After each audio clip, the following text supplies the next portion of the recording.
Dear students, आप लोग का मेरे यूट्यूब चैनल मैथ्स डाउटलेस में स्वागत है। आज हम लोग एनसीईआरटी क्लास 10 सब्जेक्ट मैथ का पहला चैप्टर वास्तविक संख्याएं यानी कि रियल नंबर्स का एक बहुत ही महत्वपूर्ण टॉपिक अंक गणित की आधारभूत प्रमेय फंडामेंटल थ्योरम ऑफ अरिथमेटिक को समझेंगे।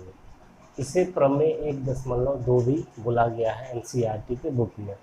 तो हम लोग आज इसको समझते हैं और इसे समझने के बाद हमारा जो एक्सरसाइज 1.2 है उसमें सवाल है, उसे बनाने में हमें बहुत मदद मिलेगी। तो सबसे पहले इसे समझने के से पहले हम लोग कुछ एग्जाम्पल्स, कुछ उदाहरण देखते हैं और उसे समझ लेंगे तो ये समझना बहुत ही आसान हो जाएगा। तो आइए हम लोग देखते हैं कि क्या है। सबसे पहले हम एक उदाहरण ले लेते हैं, भाज्य संख्या चुनिए 6 ले लेते हैं और इसका गुणनखंड करते हैं। तो 6 का गुणनखंड हमें क्या मिला? 2 गुना 3 मिला। चलिए एक संख्या 36 ले लेते हैं, अपनी मर्जी से कोई भी भाज्य संख्या चुन रहे हैं।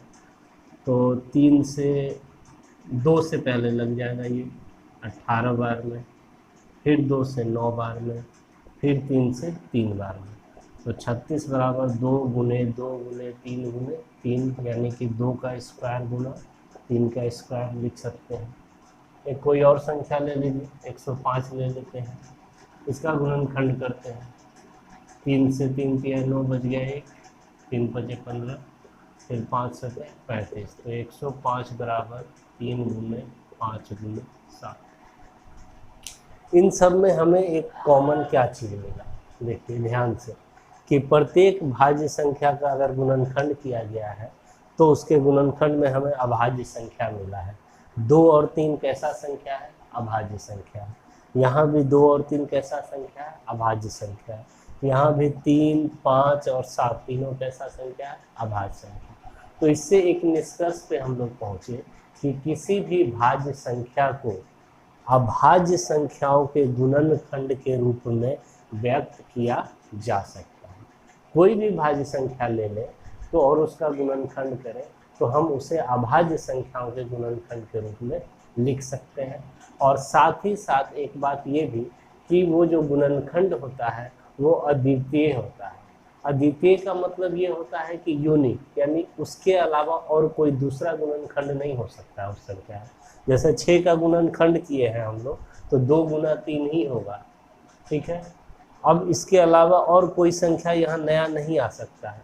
बहुत लोग इसको ऐसे भी कर सकते हैं 3 गुना 2, तो लेकिन ये क्या किए, ये सिर्फ क्रम बदल दिए, क्रम को उलट दिए, लेकिन संख्या तो वही का वही रहा हमारा।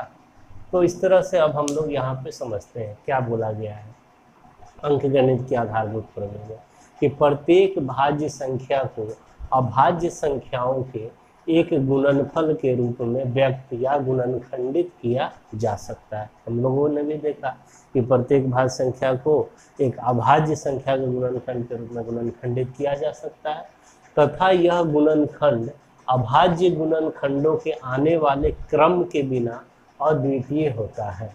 यानी कि क्रम को अगर हम फिक्स कर दें आरोही क्रम में या अवरोही क्रम में, क्रम को फिक्स कर दिए तो फिर ये अद्वितीय हो गया। अब इसके अलावा और कोई गुणनखंड हमें नहीं मिलेगा, क्रम को अगर हम नहीं बदलेंगे, ठीक है।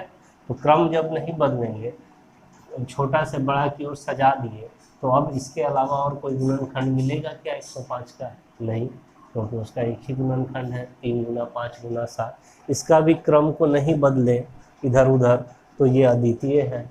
36 का गुणनखंड 2 का स्क्वायर गुना 3 का स्क्वायर ही होगा। और इसके भी क्रम को न बदलें हम लोग और फिक्स कर दें छोटे से बड़े की ओर, तो हमारा गुणनखंड अद्वितीय हो गया, यानी 2 गुना 3।